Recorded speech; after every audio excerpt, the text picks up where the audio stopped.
spoke with Elon Musk and you said he was sleep deprived, pretty loopy. Talk to us about this boring company that's digging holes that he's on about. So I saw him the same day that he had met with Donald Trump as part of that strategy and policy forum that became so controversial. And my read was that he seemed sort of relieved to have made it through the week. There had been a lot of criticism of him and some of the other CEOs. So his plan is simple. He is going to start digging holes in the ground and turn those holes into a vast network of underground tunnels that will change transportation forever. At least that's the plan. And of course, Elon Musk, he's one of these people who's incredibly good, probably the best at taking these kind of way out there ideas and getting them to a place where regular people, are able to kind of buy into them. David, do you buy into it? Well, I just have to say, Elon Musk gets the gold medal for audacity in business. You got to love it that he's so willing to, take a flyer on these really big ideas. Although, honestly, exactly why he wants to dig all these tunnels, I'm not entirely sure. Max's story was terrific, as you said, but it didn't fully answer the question of why.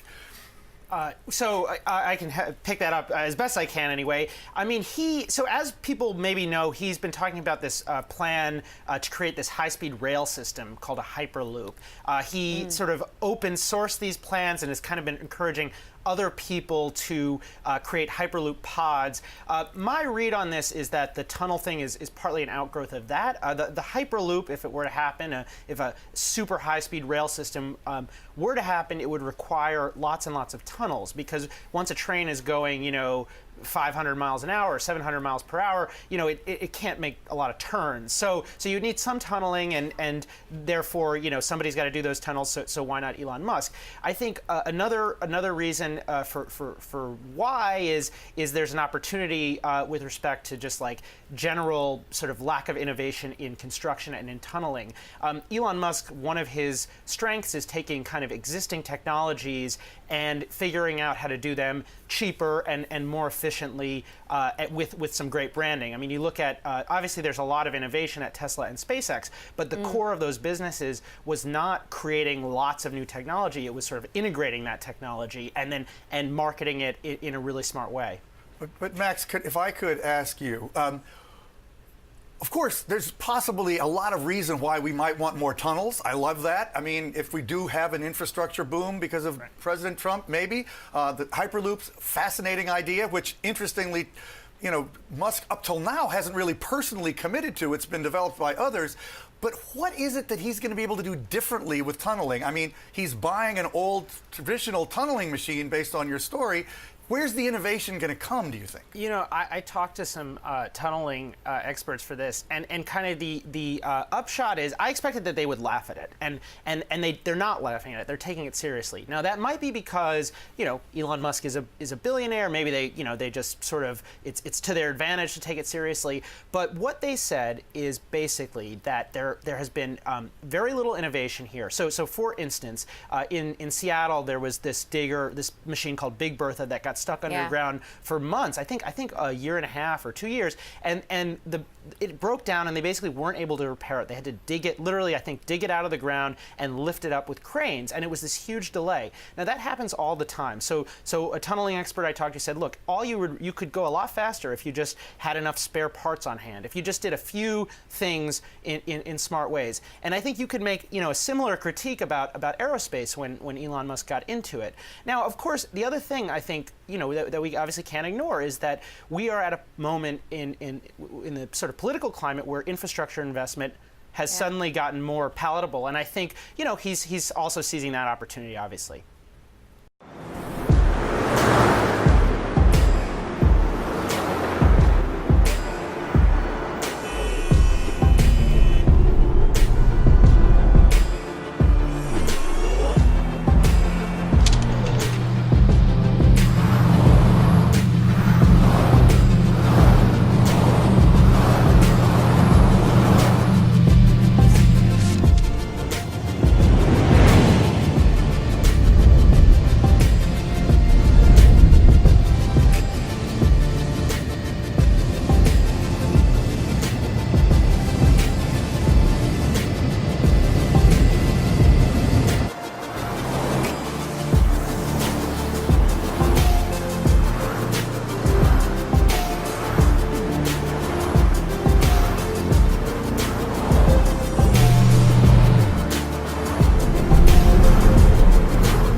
artificial intelligence. It's something that you and I have as a shared interest, and it's something that our audience is interested in as well. The question here is, a lot of experts in AI don't share the same level of concern that you do about the dangers of AI. Fools. What Famous last words. What specifically do you believe that they don't?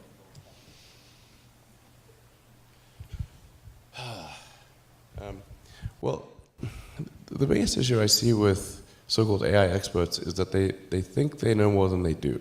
And they think they're smarter than they actually are.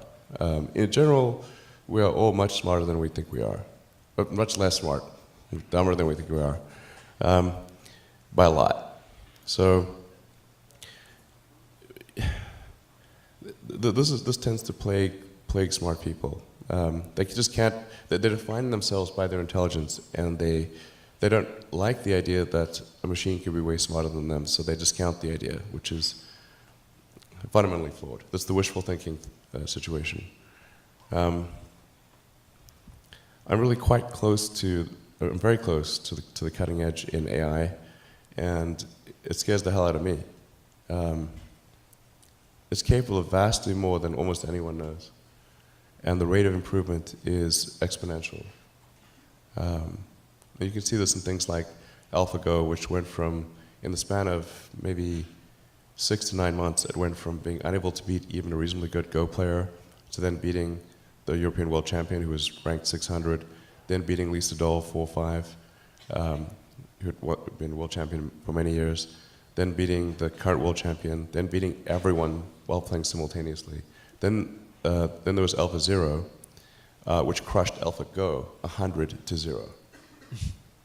And AlphaZero just learned by playing itself, and it can play basically any game that you put the rules in for. Whatever rules you give it, it literally read the rules, play the game, and be superhuman for any game. Nobody expected that rate of improvement. If you ask those same experts who think AI is not progressing at the rate that I'm saying, I think you will find that their predictions for things like Go and other AI advancements have their batting average is quite weak. It's not good.